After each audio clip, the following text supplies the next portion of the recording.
तो बच्चों, कैसे हैं आप सब। बहुत बहुत स्वागत है आपका आज की इस वीडियो में। आज की इस वीडियो में हम देखने वाले हैं क्लास 12th का जो आपका हिस्ट्री सब्जेक्ट है, हिंदी में बोले तो इतिहास। तो पहली बुक का जो इसका चैप्टर 2 है, जिसका नाम है राजा, किसान और नगर। तो इस चैप्टर के बच्चों आज की इस वीडियो में हम इम्पॉर्टेंट MCQ क्वेश्चंस देखने वाले हैं, जो कि आपके बोर्ड एग्जाम में आ सकते हैं। और MCQ क्वेश्चंस के साथ साथ मैं आपको आंसर भी बताऊंगा, ताकि अगर ये क्वेश्चन आपके एग्जाम में आ जाए तो आप आसानी से उसका उत्तर लिख सके। और जिसने अभी पहले चैप्टर का MCQ क्वेश्चन का वीडियो नहीं देखा है, लिंक मैं आपको डिस्क्रिप्शन में दे दूंगा, वहां से जा करके आप देख सकते हैं। तो चलिए वीडियो को शुरू करते हैं। पहला क्वेश्चन बच्चों आप अपनी स्क्रीन पर देख पा रहे होंगे। यहाँ पर 6ठी से 4ठी शताब्दी ईसा पूर्व में कौन सा महाजनपद सबसे शक्तिशाली बन गया था। आपने चैप्टर पढ़ा होगा तो आपको पता चल ही गया होगा, लगभग सभी बच्चों को आइडिया लग गया होगा। जिनको नहीं लगा है मैं बता दूं, देखिए, कुरु बिल्कुल भी नहीं हो सकता, पांचाल बिल्कुल भी नहीं हो सकता, गांधार बिल्कुल भी नहीं हो सकता। इसका जो सही उत्तर होगा वो होगा आपका मगध, क्योंकि आपने पढ़ा होगा कि मगध एक शक्तिशाली महाजनपद था। ठीक है, तो पहले का जो उत्तर है 6ठी से 4ठी शताब्दी ईसा पूर्व में कौन सा महाजनपद सबसे शक्तिशाली बन गया था, तो वो था आपका मगध। आगे चलते हैं बच्चों, अगला प्रश्न देख लेते हैं। नेक्स्ट क्वेश्चन है हमारा कि सबसे प्राचीन अभिलेख निम्न भाषा में लिखे जाते थे। जो प्राचीन टाइम के अभिलेख होते थे, पुराने टाइम के, तो वो किस भाषा में लिखे जाते थे। क्या वो हिंदी में लिखे जाते थे, क्या वे संस्कृत में लिखे जाते थे, क्या वे तमिल में लिखे जाते थे, या फिर प्राकृत में लिखे जाते थे। तो आपको पता ही होगा कि हर वीडियो में एक छोटा छोटा होमवर्क देने का प्रयास करता हूं, ताकि आप भी जुड़े रहें हमसे कमेंट सेक्शन के माध्यम से। तो इसका आंसर जो है आपको कमेंट सेक्शन में देना है। हालांकि बहुत सारे बच्चे देते हैं कमेंट सेक्शन में आंसर, ठीक है। आप पहले चैप्टर का वीडियो जाकर के देखेंगे तो उसमें भी कई बच्चों ने आंसर दिया है, ठीक है। तो इसका आंसर जो है आपको कमेंट सेक्शन में कमेंट करना है, ठीक है।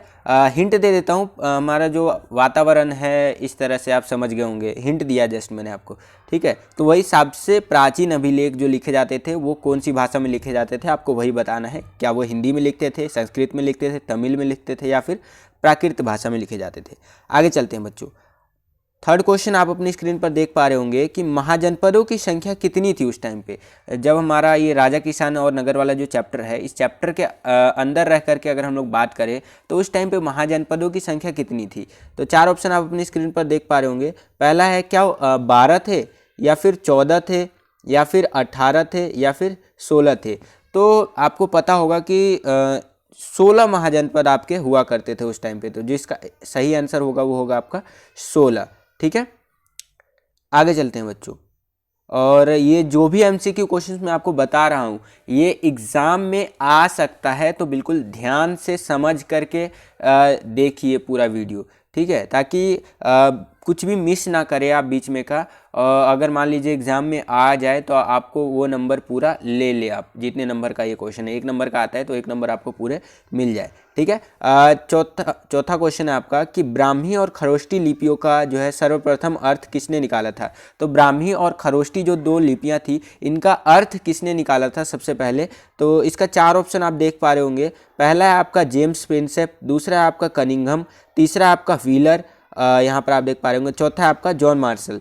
तो जहाँ तक मुझे ध्यान आ रहा है इसका जो है आपका सही उत्तर होगा जेम्स प्रिंसेप, ठीक है। जेम्स प्रिंसेप जी जो थे वो ईस्ट इंडिया कंपनी के एक अधिकारी थे और उन्होंने ब्राह्मी और खरोष्टी लिपि का अर्थ निकाला था, ठीक है। तो चौथे का पहला आंसर होगा। आगे चलते हैं बच्चों। अगला क्वेश्चन है हमारा क्वेश्चन नंबर 5 कि मगध जनपद कहाँ स्थित था। मगध जो हम लोग इस चैप्टर में पढ़े भी हैं कि मगध एक शक्तिशाली महाजनपद था, ठीक है।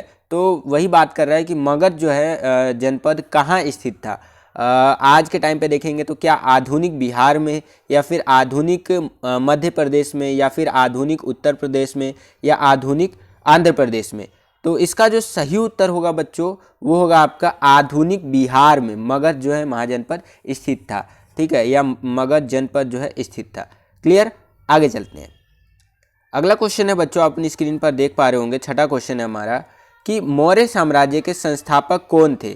4 ऑप्शन आप अपनी स्क्रीन पर देख पा रहे होंगे। पहला है आपका क्या अशोक थे, या फिर दूसरा है आपका चंद्रगुप्त मौर्य, तीसरा आपका बिंदुसार, यहाँ पर आप देख पा रहे होंगे, चौथा है आपका अजातशत्रु, ठीक है।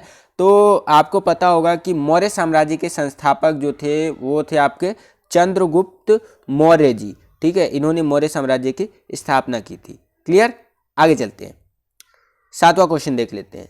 देखिए 7वां क्वेश्चन है कि धम्म संदेश निम्न में से किसने दिया।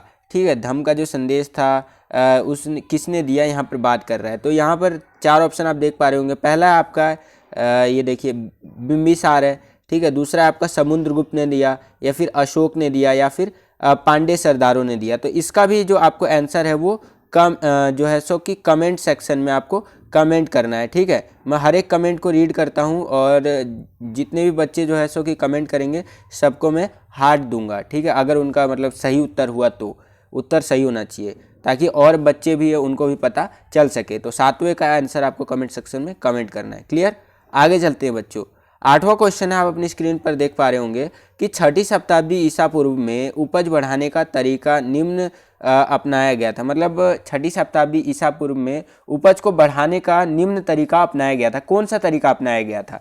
क्या लोहे के फाल वाले हलों का प्रयोग होने लग गया था, या फिर धान की रोपाई चालू हो गई थी, या फिर सिंचाई साधनों का विस्तार करने लग गए थे, या उपरोक्त सभी?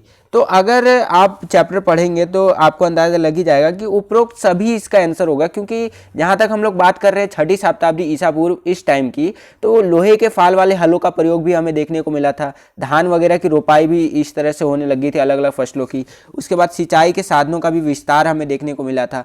ठीक है, तो उपरोक्त सभी आप ये लिख देंगे, क्योंकि नहर वगैरह भी बनने लगे थे ना इस तरह से जो है सो कि सिंचाई के लिए। तो इसका आंसर होगा चौथा, उपरोक्त सभी। आगे चलते हैं बच्चों।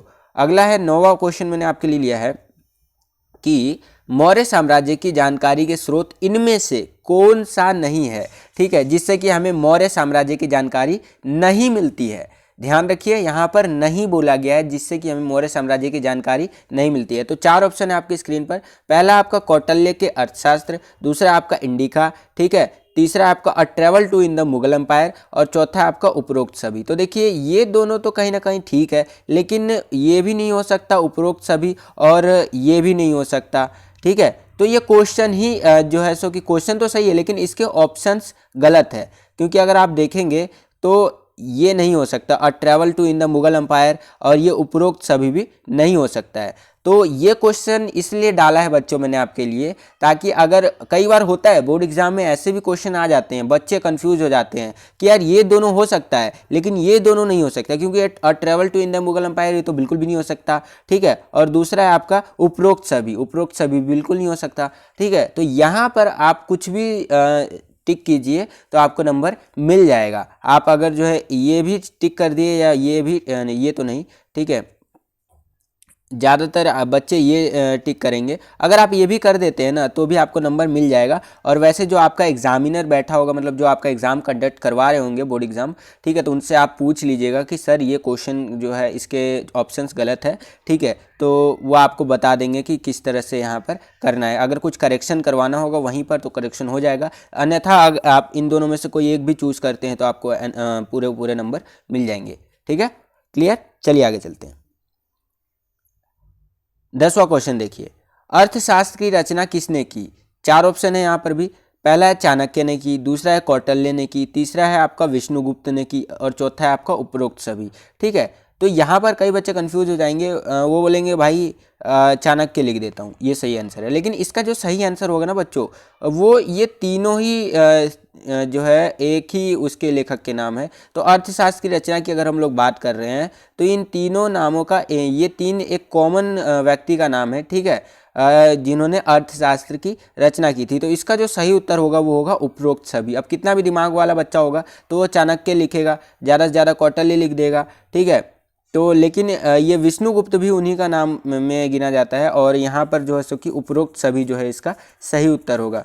ठीक है, मतलब इस तरह से भी आप इसको कह सकते हैं कि आज वर्तमान समय में अर्थशास्त्र की परिभाषा कुछ और है और उस टाइम पे थोड़ी सी कुछ और थी। ठीक है, आज आप अर्थशास्त्र अगर मैं बोल रहा हूँ तो आपको लग रहा होगा इकोनॉमी, ठीक है, इकोनॉमिक्स सॉरी, ठीक है, जो आपका अर्थशास्त्र होता है, लेकिन उस टाइम के परिदृश्य से देखें तो अलग था आपका। ठीक है, और विष्णुगुप्त भी हो गए आपके, मतलब अलग अलग व्यक्ति इस तरह से थे। और जो है यहाँ से कि सही उत्तर जो होगा इसका होगा चौथा, उपरोक्त सभी। आई होप कि आपको क्लियर हो गया होगा। आगे चलते हैं बच्चों, 11वां क्वेश्चन देख लेते हैं। 11वां क्वेश्चन क्या बता रहा है हमें, मतलब क्या पूछ रहा है कि मौर्य साम्राज्य की जानकारी के स्रोत इनमें से कौन से है।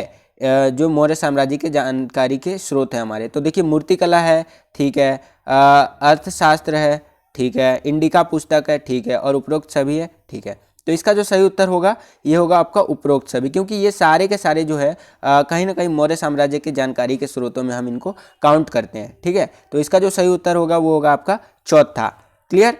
आई होप कि ये भी क्वेश्चन आपको समझ में आ गया होगा। और बस बच्चों यही था आज का ये वीडियो। आई होप कि आपको ये वीडियो पसंद आया होगा, और आज के लिए इतना ही। मिलता हूँ आपसे अगली और एक्साइटिंग वीडियो में। तब तक के लिए खुश रहिए, खुश रखिए सभी को। जय हिंद, वंदे मातरम।